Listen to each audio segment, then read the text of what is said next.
Chapter 3 The Organ Systems of Our Body. Learning Objectives. After reading this lesson, the children will learn about the organ systems of the human body.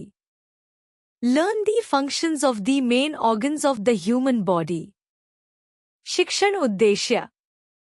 इस पाठ को पढ़ने के बाद बच्चे मानव शरीर के अंग प्रणालियों के बारे में जानेंगे. मानव शरीर के मुख्य अंगों के कार्यों को सीखेंगे.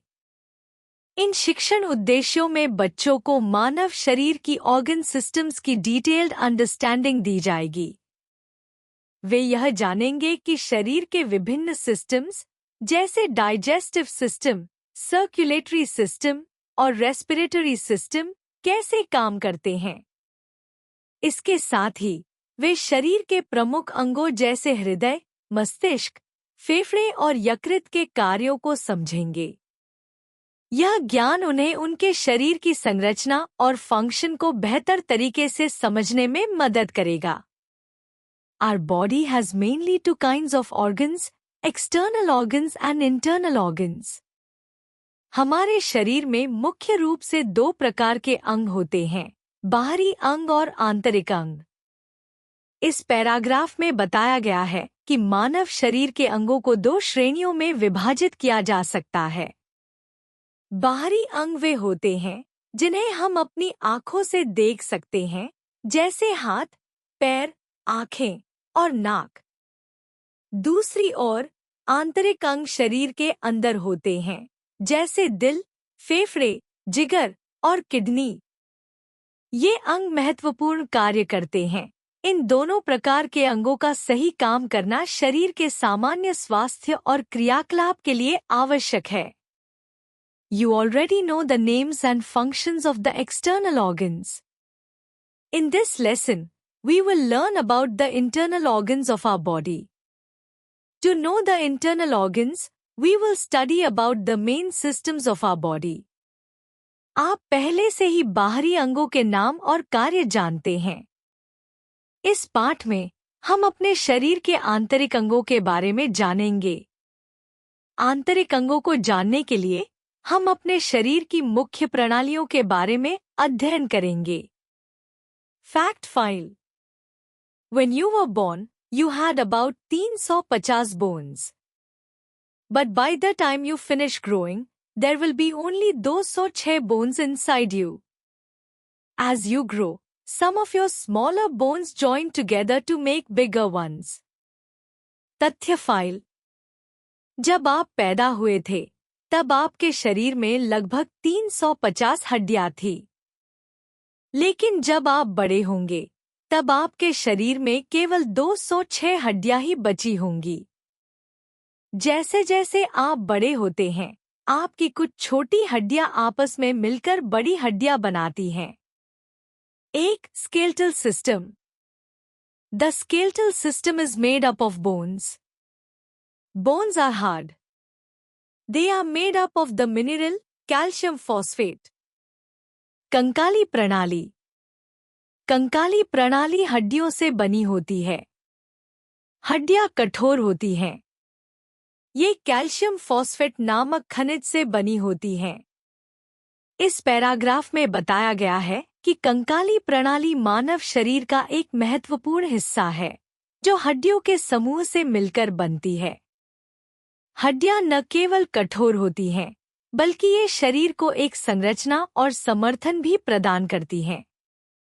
कैल्शियम फॉस्फेट हड्डियों की मजबूती के लिए आवश्यक खनिज है, जो उन्हें कठोर और टिकाऊ बनाता है. Bones give shape and size to our body. They support the soft parts of our body. They also protect important internal organs such as the brain, heart and lungs from physical damage. हड्डियां हमारे शरीर को आकार और आकृति देती हैं. वे हमारे शरीर के नरम हिस्सों का समर्थन करती हैं. वे महत्वपूर्ण आंतरिक अंगों जैसे मस्तिष्क, हृदय और फेफड़ों को भौतिक क्षति से भी बचाती हैं. इस पैराग्राफ में बताया गया है कि हड्डियां शरीर की संरचना के लिए कितनी महत्वपूर्ण हैं. वे न केवल शरीर को एक निश्चित आकार और आकृति प्रदान करती हैं, बल्कि नरम अंगों को सहारा भी देती हैं, जैसे कि मांसपेशियां और अंग। इसके अलावा हड्डियां महत्वपूर्ण आंतरिक अंगों की सुरक्षा का काम करती हैं, जैसे मस्तिष्क जो खोपड़ी द्वारा सुरक्षित होता है, और हृदय और फेफड़े जो रिब केज द्वारा संरक्षित होते हैं। इस प्रकार हड्डियां शरीर को स्थायित्व, समर्थन और सुरक्षा प्रदान करती हैं, जो हमारे सामान्य स्वास्थ्य के लिए आवश्यक हैं।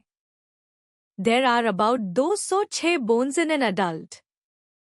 The largest bone in our body is the thigh bone or femur. The smallest bone is the stirrup found in the ear. एक वयस्क में लगभग 206 हड्डियां होती हैं।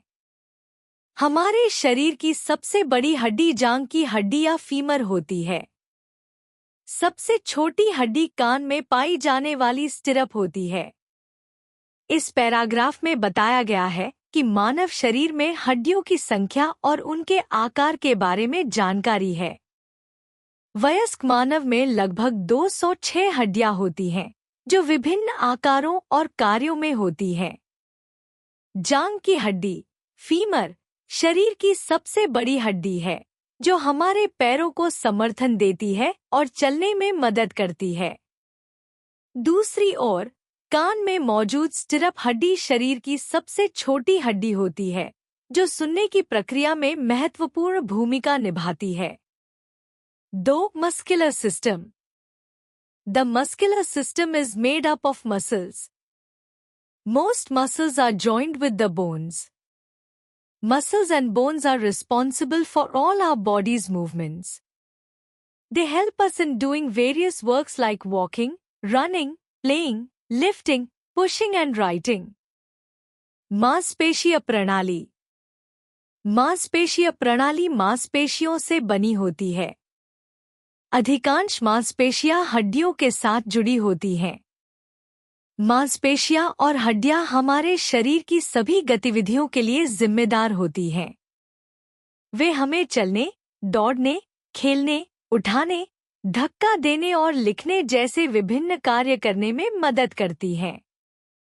इस पैराग्राफ में बताया गया है कि मांसपेशीय प्रणाली मानव शरीर के लिए कितनी महत्वपूर्ण है। मांसपेशियां हड्डियों के साथ मिलकर कार्य करती हैं, जिससे हम विभिन्न गतियों को अंजाम दे सकते हैं। मांसपेशियों की संकुचन और आराम करने की प्रक्रिया हमें सक्रिय और गतिशील रखती है। यह प्रणाली न केवल शारीरिक गतिविधियों में मदद करती है, बल्कि यह हमें अपनी ताकत और लचीलापन बनाए रखने में भी सहायता करती है। विभिन्न प्रकार की मांसपेशियां, जैसे कि कंकाली मांसपेशियां, चिकनी मांसपेशियां और हृदय मांसपेशियां, शरीर के विभिन्न कार्यों को नियंत्रित करती हैं। There are about 650 muscles in an adult. Regular exercise makes our muscles strong. It also helps in maintaining good muscle tone. एक वयस्क में लगभग 650 मांसपेशियां होती हैं। नियमित व्यायाम हमारी मांसपेशियों को मजबूत बनाता है। यह अच्छे मांसपेशी टोन को बनाए रखने में भी मदद करता है। इस पैराग्राफ में बताया गया है कि मानव शरीर में मांसपेशियों की संख्या और उनके विकास के लिए व्यायाम का महत्व क्या है। वयस्कों में लगभग 650 मांसपेशियां होती हैं, जो शरीर के विभिन्न हिस्सों को गति देती हैं। नियमित व्यायाम मांसपेशियों को मजबूत बनाने में मदद करता है, जिससे वे अधिक प्रभावी तरीके से काम कर सकती हैं। इसके अलावा व्यायाम से मांसपेशियों का टोन भी बेहतर होता है, जो शारीरिक स्वास्थ्य और फिटनेस के लिए आवश्यक है। मांसपेशियों का टोन बनाए रखने से शरीर की शक्ति, संतुलन और समग्र स्वास्थ्य में सुधार होता है, जिससे हम अधिक सक्रिय और ऊर्जावान रहते हैं। The longest muscle in our body is the sartorius on the thigh and the biggest muscle is the gluteus maximus in the buttock. हमारे शरीर की सबसे लंबी मांसपेशी जांघ पर स्थित सार्टोरियस होती है और सबसे बड़ी मांसपेशी ग्लूटियस मैक्सिमस होती है जो नितंब में पाई जाती है। इस पैराग्राफ में बताया गया है कि मांसपेशियों का आकार और स्थिति हमारे शरीर की गतिविधियों को कैसे प्रभावित करती है। सार्टोरियस मांसपेशी हमारे शरीर की सबसे लंबी मांसपेशी है जो जांघ के शीर्ष से शुरू होकर घुटने तक फैली होती है। यह मांसपेशी हमें पैर मोड़ने, क्रॉस लेग बैठने और विभिन्न गतिविधियों में सहायता करती है। दूसरी ओर ग्लूटियस मैक्सिमस सबसे बड़ी मांसपेशी है जो हमारे नितंब में होती है और हमें चलने, दौड़ने और उठाने जैसे कार्यों में महत्वपूर्ण भूमिका निभाती है। इन दोनों मांसपेशियों का आकार और स्थिति उन्हें उनके विशेष कार्यों के लिए उपयुक्त बनाती है जो शरीर की गति और संतुलन में सहायता करती हैं। 3. Breathing system. The breathing system is made up of the nose, windpipe and lungs. श्वसन प्रणाली। श्वसन प्रणाली नाक, वायुमार्ग और फेफड़ों से बनी होती है। इस पैराग्राफ में बताया गया है कि श्वसन प्रणाली मानव शरीर में ऑक्सीजन के आदान प्रदान के लिए कितनी महत्वपूर्ण है।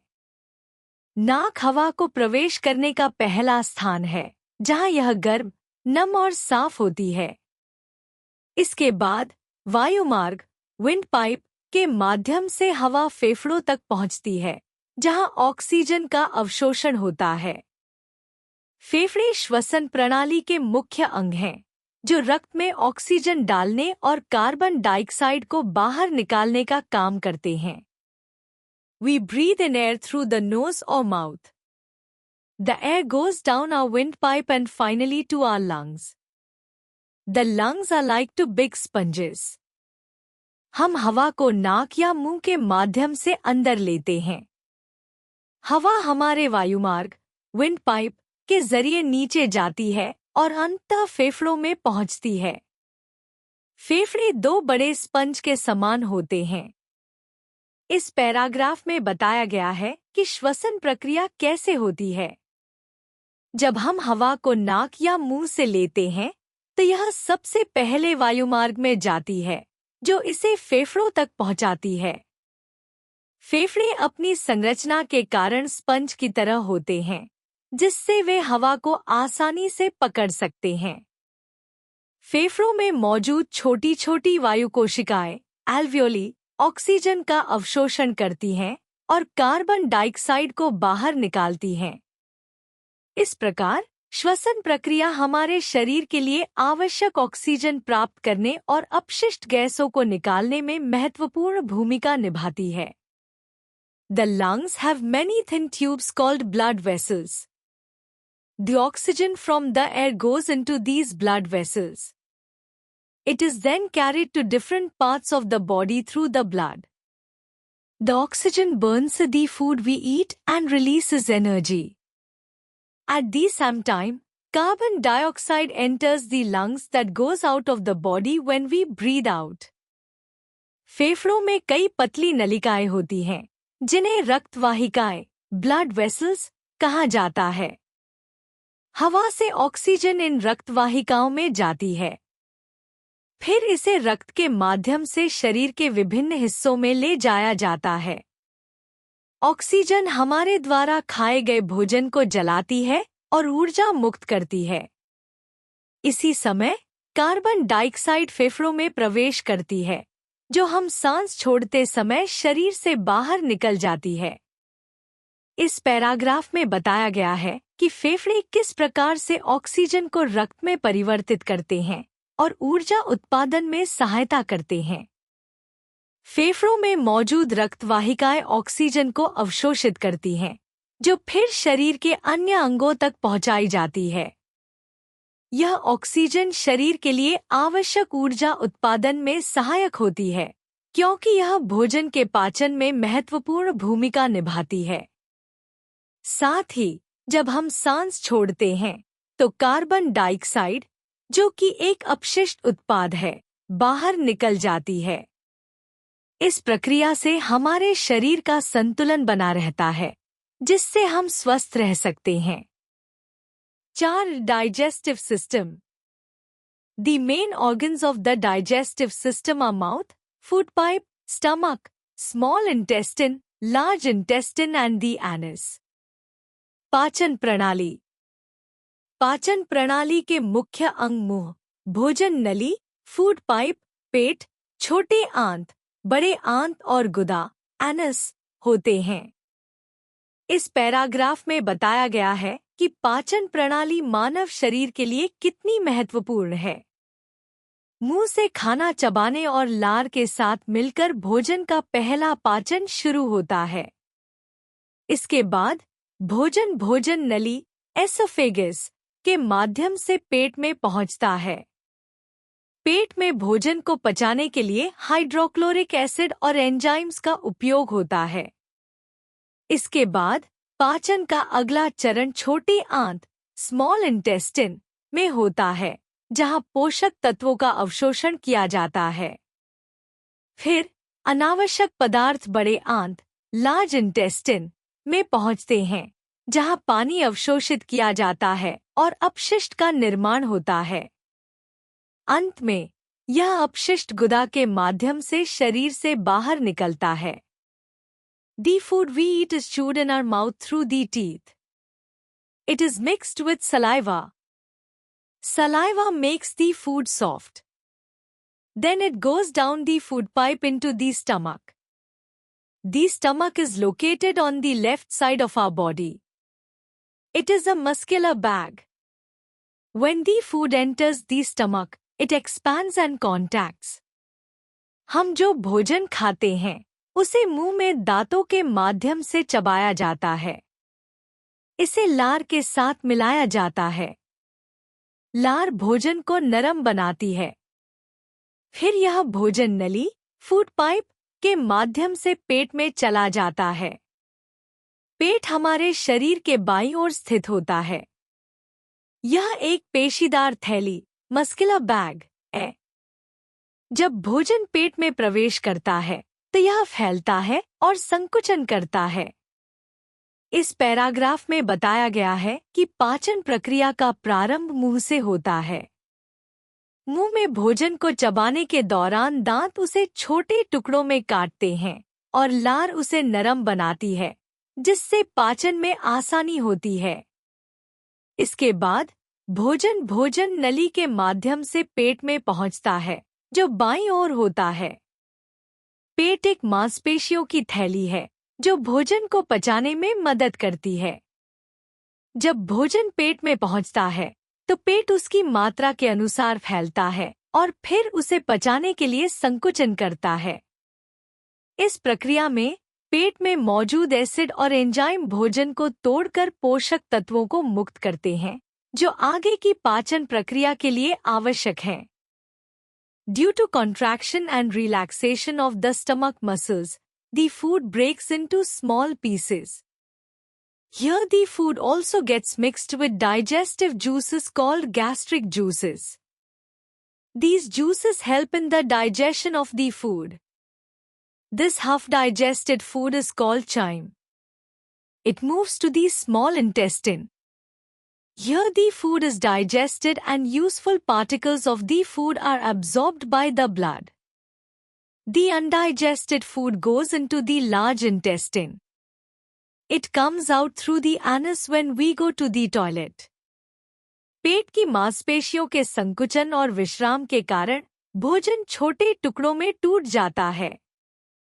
यहाँ भोजन पाचन रसों के साथ भी मिल जाता है, जिन्हें गैस्ट्रिक जूसेस कहा जाता है। ये जूस भोजन के पाचन में मदद करते हैं। यह आधा पचा हुआ भोजन चाइम कहलाता है।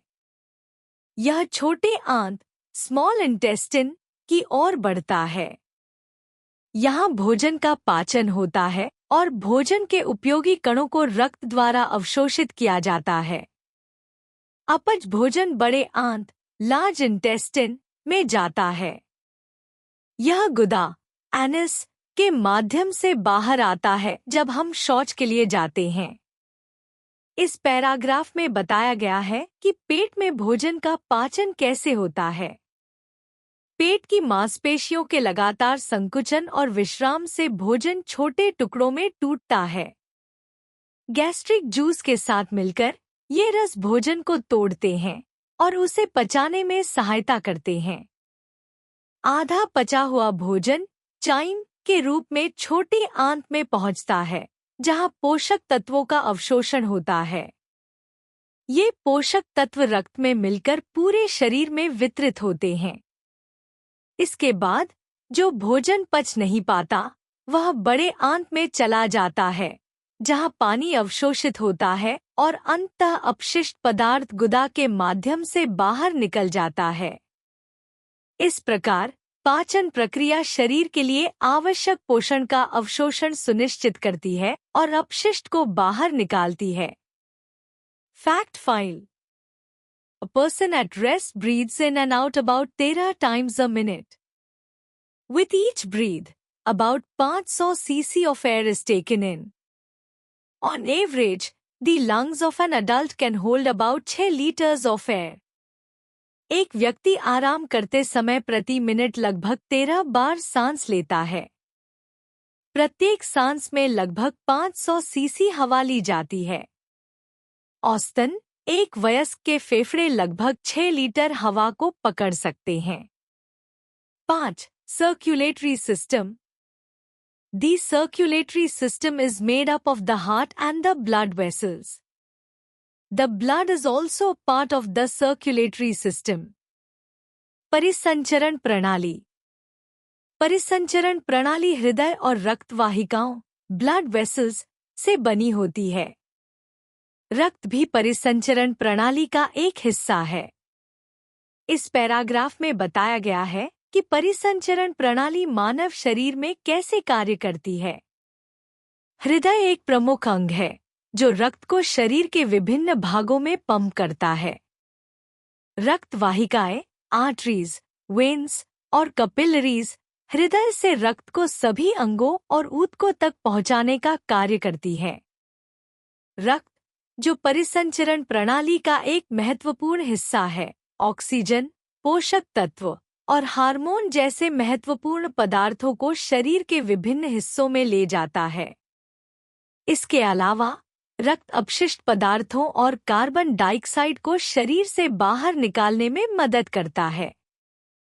Our heart is about the size of our fist. It is located inside the middle of the chest, slightly to the left. The heart has 4 chambers, 2 auricles and 2 ventricles. It is made up of cardiac muscles. हमारा हृदय हमारी मुट्ठी के आकार का होता है।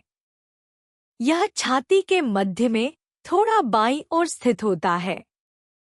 हृदय में 4 कक्ष होते हैं, 2 आलिंद, ऑरिकल्स और 2 निलय, वेंट्रिकल्स। यह हृदय मांसपेशियों, कार्डियक मसल्स से बना होता है। इस पैराग्राफ में बताया गया है कि हृदय का आकार और उसकी संरचना कैसे होती है। हृदय हमारे शरीर का एक महत्वपूर्ण अंग है जो रक्त को पंप करने का कार्य करता है। इसका आकार हमारी मुट्ठी के बराबर होता है, जो इसे छोटा लेकिन शक्तिशाली बनाता है। यह छाती के मध्य में बाईं ओर थोड़ा झुका हुआ होता है, जिससे यह अन्य अंगों के साथ समन्वय बना सके। हृदय के 4 कक्ष होते हैं, जिनमें 2 आलिंद रक्त को हृदय में लाते हैं और 2 निलय उसे बाहर पंप करते हैं। ये 4 कक्ष मिलकर रक्त के परिसंचरण में महत्वपूर्ण भूमिका निभाते हैं। The heart beats automatically about 72 times a minute. You can easily listen to the heartbeats. With every beat, the heart pumps blood all around the body. हृदय स्वचालित रूप से प्रति मिनट लगभग 72 बार धड़कता है। आप आसानी से हृदय की धड़कनें सुन सकते हैं। हर धड़कन के साथ हृदय पूरे शरीर में रक्त पंप करता है। इस पैराग्राफ में बताया गया है कि हृदय की धड़कनें और उनका कार्य कैसे होते हैं। हृदय स्वचालित रूप से काम करता है जिसका अर्थ है कि इसे काम करने के लिए मस्तिष्क की कोई निर्देश देने की आवश्यकता नहीं होती। प्रति मिनट लगभग 72 बार धड़कने के दौरान हृदय रक्त को धमनियों के माध्यम से पूरे शरीर में भेजता है। यह प्रक्रिया रक्त के परिसंचरण को सुनिश्चित करती है, जिससे सभी अंगों और ऊतकों को आवश्यक ऑक्सीजन और पोषक तत्व मिलते हैं। आप अपनी छाती पर हाथ रखकर आसानी से हृदय की धड़कनें सुन सकते हैं, जो यह दर्शाता है कि हृदय निरंतर काम कर रहा है। यह स्वचालित धड़कनें शरीर की ऊर्जा आवश्यकताओं को पूरा करने में अत्यधिक महत्वपूर्ण हैं। The blood vessels carry blood to different parts of the body. They also bring blood to the heart from different parts of the body. रक्त वाहिकाएं रक्त को शरीर के विभिन्न हिस्सों में ले जाती हैं। वे शरीर के विभिन्न हिस्सों से रक्त को हृदय में भी लाती हैं। इस पैराग्राफ में बताया गया है कि रक्त वाहिकाएं शरीर में रक्त के प्रवाह में कैसे सहायता करती हैं। रक्त वाहिकाएं दो प्रकार की होती हैं, धमनियां, आर्टरीज, और शिराएं, वेन्स। धमनियां हृदय से रक्त को शरीर के अन्य अंगों में ले जाती हैं, जबकि शिराएं शरीर के विभिन्न हिस्सों से रक्त को वापस हृदय में लाती हैं। यह प्रक्रिया सुनिश्चित करती है कि सभी अंगों को आवश्यक ऑक्सीजन और पोषक तत्व मिलें और अपशिष्ट पदार्थों को हृदय के माध्यम से बाहर निकाला जा सके। Blood is a liquid that carries oxygen and food to every part of the body. It also takes carbon dioxide and other waste away from the body. रक्त एक तरल है जो ऑक्सीजन और भोजन को शरीर के हर हिस्से में पहुंचाता है। यह कार्बन डाइऑक्साइड और अन्य अपशिष्ट पदार्थों को शरीर से बाहर भी ले जाता है। इस पैराग्राफ में बताया गया है कि रक्त का कार्य और उसके महत्व क्या है।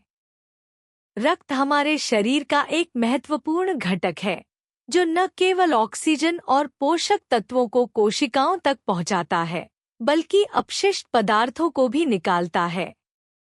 यह ऑक्सीजन को फेफड़ों से लेकर विभिन्न अंगों तक पहुंचाता है, जिससे ऊर्जा उत्पादन और शरीर की अन्य आवश्यक गतिविधियों के लिए सहायक होता है।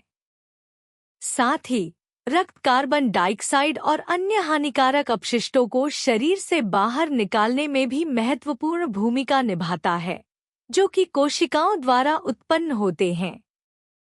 Fact file: The heart has two sides. The left side is bigger than the right side. There are 4 blood groups: A, B, AB and O. हृदय के 2 भाग होते हैं। बाईं ओर का भाग दाईं ओर के भाग से बड़ा होता है। रक्त के 4 समूह होते हैं: A, B, AB और O। इस पैराग्राफ में बताया गया है कि हृदय की संरचना और रक्त समूहों के बारे में कुछ महत्वपूर्ण जानकारी। हृदय में दाईं और बाईं ओर के 2 भाग होते हैं। बाईं ओर का भाग बड़ा होता है क्योंकि यह शरीर के विभिन्न अंगों में रक्त पंप करने का कार्य करता है, जो कि अधिक दबाव की आवश्यकता होती है। दूसरी ओर रक्त के 4 समूह होते हैं: A, B, AB और O, जो रक्त के विभिन्न प्रकारों का प्रतिनिधित्व करते हैं। ये रक्त समूह व्यक्ति के शरीर में रक्त की संगतता और रोग प्रतिरोधक क्षमता को प्रभावित करते हैं, इसलिए इनका जानना चिकित्सा और रक्तदान के लिए अत्यंत महत्वपूर्ण है। 6. Excretory system. The excretory system is made up of the kidneys, lungs and the skin. उत्सर्जन प्रणाली. उत्सर्जन प्रणाली गुर्दे, किडनीज, फेफड़े, लंग्स और त्वचा, स्किन से बनी होती है। इस पैराग्राफ में बताया गया है कि उत्सर्जन प्रणाली के प्रमुख अंग कौन से हैं और ये कैसे कार्य करते हैं। उत्सर्जन प्रणाली का मुख्य कार्य शरीर में से अपशिष्ट पदार्थों और विषाक्त पदार्थों को बाहर निकालना है। गुर्दे रक्त को फिल्टर करके अपशिष्ट को मूत्र के रूप में बाहर निकालते हैं। फेफड़े कार्बन डाइऑक्साइड को शरीर से बाहर निकालते हैं, जबकि त्वचा पसीने के माध्यम से पानी और नमक जैसी अवशिष्ट सामग्री को बाहर निकालती है। यह प्रणाली शरीर के संतुलन को बनाए रखने में मदद करती है और स्वास्थ्य के लिए अत्यंत महत्वपूर्ण है। इस प्रकार उत्सर्जन प्रणाली विभिन्न अंगों के सहयोग से शरीर के भीतर स्वच्छता और संतुलन सुनिश्चित करती है। There are two kidneys in our body. They are located in the lower part of the body called the abdomen. The kidneys are bean-shaped. They remove the waste material from the body in the form of urine. They filter blood and make urine.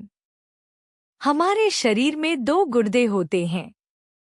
वे शरीर के निचले हिस्से में, जिसे पेट, abdomen कहा जाता है, स्थित होते हैं।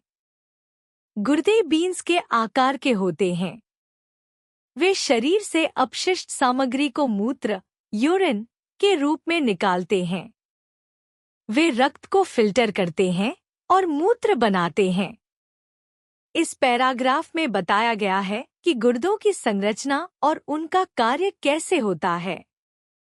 गुर्दे हमारे शरीर के महत्वपूर्ण अंग हैं, जो बीन्स के आकार के होते हैं और पेट में स्थित होते हैं।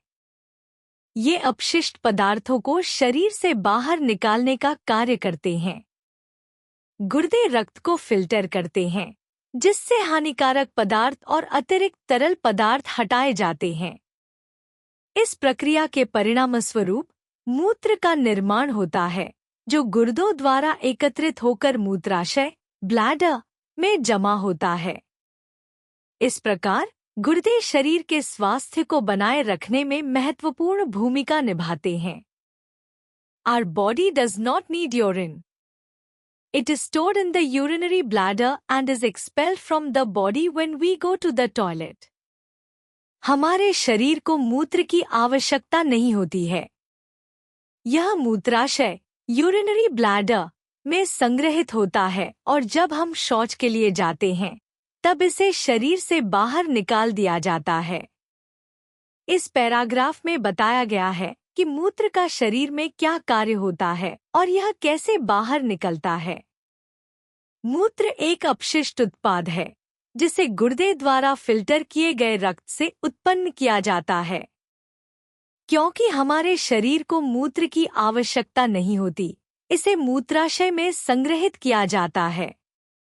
जब मूत्राशय भर जाता है, तो मस्तिष्क संकेत देता है कि हमें शौच के लिए जाना चाहिए। उस समय मूत्र को गुदा, एनस के माध्यम से बाहर निकाला जाता है। यह प्रक्रिया शरीर के लिए महत्वपूर्ण है क्योंकि यह अपशिष्ट को हटाकर स्वास्थ्य को बनाए रखने में मदद करती है।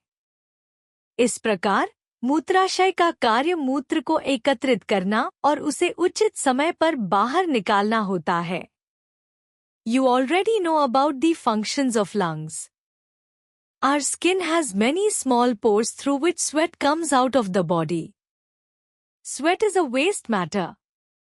आप पहले ही फेफड़ों के कार्यों के बारे में जान चुके हैं। हमारी त्वचा में कई छोटे छिद्र होते हैं, जिनके माध्यम से पसीना, स्वेट, शरीर से बाहर निकलता है। पसीना एक अपशिष्ट पदार्थ होता है। इस पैराग्राफ में बताया गया है कि त्वचा का क्या कार्य होता है और पसीने का संबंध अपशिष्ट पदार्थों से कैसे है। त्वचा हमारे शरीर का सबसे बड़ा अंग है और इसमें छोटे छोटे छिद्र होते हैं, जिन्हें पोर कहा जाता है।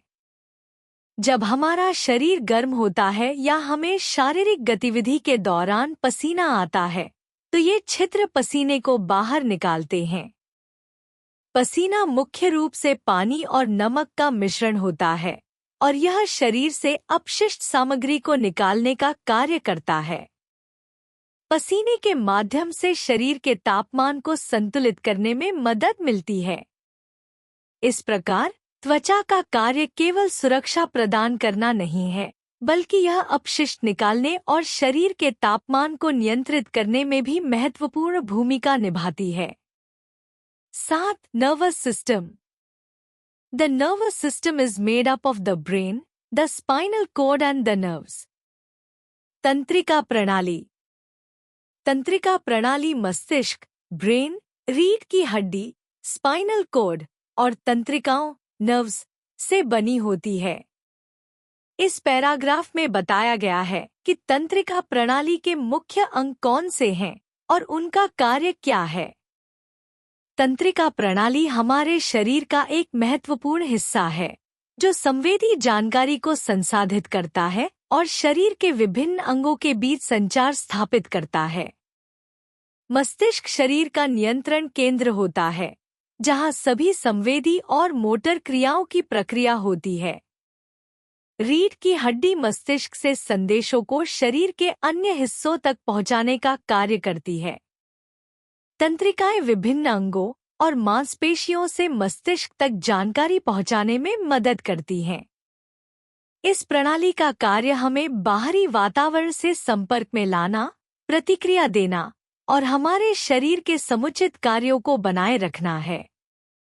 The brain is located inside the head. It is covered with hard frame of bones called skull. The brain controls all activities of our body. Therefore, it is called the master organ of the body. मस्तिष्क, brain, सिर के अंदर स्थित होता है. इसे खोपड़ी, school नामक कठोर हड्डियों के ढांचे से ढका गया है. मस्तिष्क हमारे शरीर की सभी गतिविधियों को नियंत्रित करता है. इसलिए इसे शरीर का मुख्य अंग, मास्टर ऑर्गन, कहा जाता है. इस पैराग्राफ में बताया गया है कि मस्तिष्क की स्थिति, संरचना और कार्य क्या है. मस्तिष्क हमारे शरीर का सबसे महत्वपूर्ण अंग है जो सभी संवेदी, मांसपेशीय और मानसिक गतिविधियों का नियंत्रण करता है. यह खोपड़ी के भीतर सुरक्षित रहता है जो इसे बाहरी चोटों से बचाती है. मस्तिष्क सभी कार्यों का समन्वय करता है जैसे सोचने, समझने, याद रखने और प्रतिक्रिया देने की प्रक्रियाएं. इसके बिना शरीर के अन्य अंग सही तरीके से कार्य नहीं कर सकते हैं. इस प्रकार मस्तिष्क को हमारे शरीर की गतिविधियों का नियंत्रण केंद्र माना जाता है जो जीवन की सभी महत्वपूर्ण प्रक्रियाओं को संचालित करता है. The spinal cord is a long tube that runs from the brain to almost the end of our buttock. It also has many functions. रीढ़ की हड्डी, स्पाइनल कॉर्ड, एक लंबी नली है जो मस्तिष्क, ब्रेन से लेकर लगभग हमारे गुदा, बटक के अंत तक फैली होती है. इसके कई कार्य होते हैं. इस पैराग्राफ में बताया गया है कि रीढ़ की हड्डी की संरचना और इसके महत्व को समझाया गया है. रीढ़ की हड्डी हमारे तंत्रिका तंत्र का एक महत्वपूर्ण हिस्सा है जो मस्तिष्क से शरीर के अन्य हिस्सों तक संदेशों को पहुंचाने का कार्य करती है. यह एक सुरक्षा कवच के रूप में कार्य करती है जो मस्तिष्क और शरीर के अन्य अंगों के बीच संवेदी और मोटर जानकारी का आदान प्रदान करती है. रीढ़ की हड्डी में कई तंत्रिकाएं होती हैं जो विभिन्न अंगों को मस्तिष्क से जोड़ती हैं. इसके अलावा यह कुछ अनैच्छिक क्रियाओं का नियंत्रण भी करती है. इस प्रकार रीढ़ की हड्डी का कार्य हमारे शरीर की समुचित कार्य प्रणाली के लिए अत्यंत महत्वपूर्ण है. You will learn about them in the later classes. आप उनके बारे में आगे की कक्षाओं में जानेंगे. The nerves are very thin tubes that connect the brain and the spinal cord to every part of the body. They collect information, send it to the brain and then carry order from the brain to different parts of the body. Nerves work like network of telephone wires. तंत्रिकाएं, nerves, बहुत पतली नलियों, tubes की तरह होती हैं जो मस्तिष्क, brain और रीढ़ की हड्डी, स्पाइनल कॉर्ड को शरीर के हर हिस्से से जोड़ती हैं. ये जानकारी इकट्ठा करती हैं, उसे मस्तिष्क तक भेजती हैं और फिर मस्तिष्क से विभिन्न अंगों को आदेश पहुंचाती हैं. तंत्रिकाएं टेलीफोन की तारों के नेटवर्क की तरह काम करती हैं इस पैराग्राफ में बताया गया है कि तंत्रिकाएं कैसे काम करती हैं और उनका महत्व क्या है। तंत्रिकाएं संवेदी जानकारी को मस्तिष्क तक पहुंचाने और मस्तिष्क से आदेशों को शरीर के विभिन्न हिस्सों तक पहुंचाने का कार्य करती हैं। जब हम किसी चीज को छूते हैं या महसूस करते हैं, तो तंत्रिकाएं उस जानकारी को इकट्ठा करके मस्तिष्क तक भेजती हैं, जहां इसे संसाधित किया जाता है। फिर मस्तिष्क से आदेश तंत्रिकाओं के माध्यम से मांसपेशियों और अन्य अंगों तक पहुंचाए जाते हैं, जिससे हमें प्रतिक्रिया करने की अनुमति मिलती है। इस प्रकार तंत्रिकाएं संचार के एक महत्वपूर्ण नेटवर्क की तरह कार्य करती हैं, जो हमारे शरीर की सभी गतिविधियों को नियंत्रित करने में मदद करती हैं। Other important organs. Some other important organs in our body that perform many functions are the liver and the pancreas. अन्य महत्वपूर्ण अंग other important organs हमारे शरीर में हैं जो कई कार्यों का प्रदर्शन करते हैं, जैसे कि यकृत, लिवर और अग्न्याशय, पैंक्रियाज। इस पैराग्राफ में बताया गया है कि यकृत और अग्न्याशय जैसे अंगों का क्या महत्व है।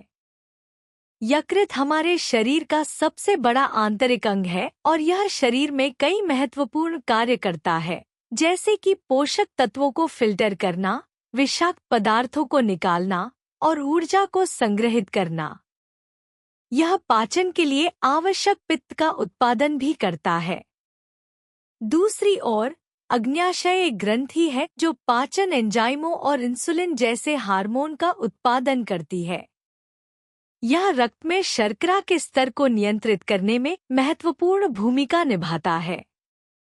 इस प्रकार यकृत और अग्न्याशय हमारे स्वास्थ्य के लिए अत्यंत महत्वपूर्ण हैं।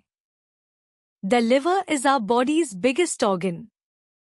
The main function of the liver is to handle the digested food we eat and send its useful particles to our body cells when needed. यकृत, लिवर हमारे शरीर का सबसे बड़ा अंग है। यकृत का मुख्य कार्य है कि यह हमारे द्वारा खाए गए पचाए गए भोजन को संभाले और आवश्यकतानुसार इसके उपयोगी कणों को हमारे शरीर की कोशिकाओं, बॉडी सेल्स तक पहुंचाए। इस पैराग्राफ में बताया गया है कि यकृत का कार्य और इसकी भूमिका क्या है। यकृत पाचन प्रक्रिया के बाद उत्पन्न होने वाले पोषक तत्वों को संसाधित करता है। जब हम भोजन खाते हैं तो यह भोजन पचकर रक्त में मिल जाता है। यकृत इस रक्त से पोषक तत्वों को निकालता है और उन्हें आवश्यकतानुसार हमारे शरीर की कोशिकाओं तक पहुंचाता है। यह ऊर्जा को संग्रहित करने, विषाक्त पदार्थों को निकालने और शरीर में संतुलन बनाए रखने में भी मदद करता है। इस प्रकार यकृत का कार्य न केवल पाचन में महत्वपूर्ण है, बल्कि यह हमारे शरीर की स्वास्थ्य और विकास के लिए भी अत्यधिक आवश्यक है। The pancreas is a large gland. It is located just behind the stomach. It releases two hormones called insulin and glucagon. They maintain sugar level in the blood. अग्न्याशय, पैंक्रियाज एक बड़ा ग्रंथि, ग्लैंड है। यह पेट, स्टमक के ठीक पीछे स्थित होता है। यह दो हार्मोन, इंसुलिन और ग्लूकेगॉन को छोड़ता है। ये रक्त में शर्करा स्तर, शुगर लेवल को बनाए रखते हैं।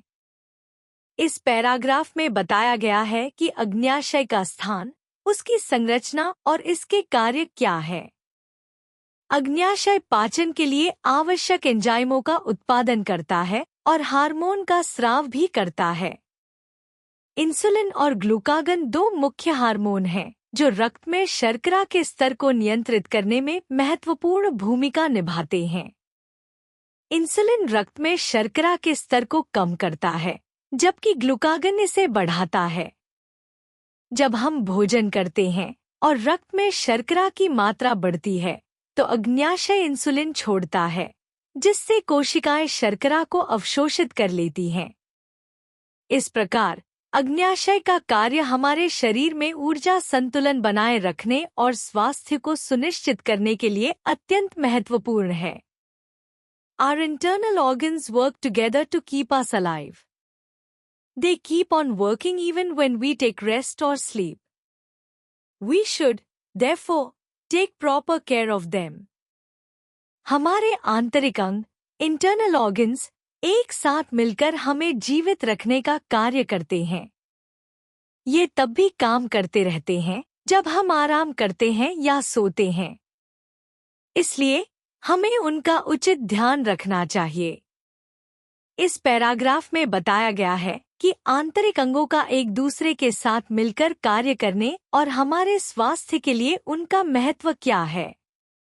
आंतरिक अंग जैसे कि यकृत, अग्न्याशय, हृदय, फेफड़े आदि सभी मिलकर शरीर की विभिन्न प्रक्रियाओं को संचालित करते हैं, जैसे पाचन, रक्त संचार, श्वसन आदि। ये अंग स्वचालित रूप से कार्य करते हैं, जिसका अर्थ है कि हमें अपनी दैनिक गतिविधियों के दौरान इन्हें सक्रिय रूप से नियंत्रित नहीं करना पड़ता। इसलिए यह आवश्यक है कि हम अपने स्वास्थ्य का ध्यान रखें, जैसे सही आहार लेना, नियमित व्यायाम करना और पर्याप्त नींद लेना। इस तरह हम अपने आंतरिक अंगों को स्वस्थ रख सकते हैं और अपने शरीर के समुचित कार्यों को बनाए रख सकते हैं। To remember, bones give shape and size to our body. Bones and muscles are responsible for all body's movements. The exchange of gases takes place in the lungs. The heart beats automatically about 72 times a minute. The kidneys filter our blood and make urine. The brain is called the master organ of the body. याद रखने के लिए, to remember, हड्डियां हमारे शरीर को आकार और आकार देती हैं। हड्डियां और मांसपेशियां शरीर की सभी गतिविधियों के लिए जिम्मेदार होती हैं। गैसों का आदान प्रदान फेफड़ों में होता है। हृदय स्वचालित रूप से लगभग 72 बार प्रति मिनट धड़कता है। गुर्दे, किडनीज हमारे रक्त को फिल्टर करते हैं और मूत्र, यूरिन बनाते हैं। मस्तिष्क, ब्रेन को शरीर का मुख्य अंग कहा जाता है। इस पैराग्राफ में हमारे शरीर के विभिन्न अंगों और उनकी कार्यप्रणाली के महत्वपूर्ण पहलुओं को संक्षेप में समझाया गया है। हड्डियां हमें शारीरिक संरचना प्रदान करती हैं और मांसपेशियां हमारे शरीर को गतिशीलता देती हैं। फेफड़े गैसों के आदान प्रदान का स्थान होते हैं, जबकि हृदय शरीर में रक्त को पंप करने का कार्य करता है। गुर्दे शरीर से अवांछित अपशिष्ट को निकालते हैं और मस्तिष्क सभी अंगों और प्रक्रियाओं के कार्यों का नियंत्रण करता है। इस प्रकार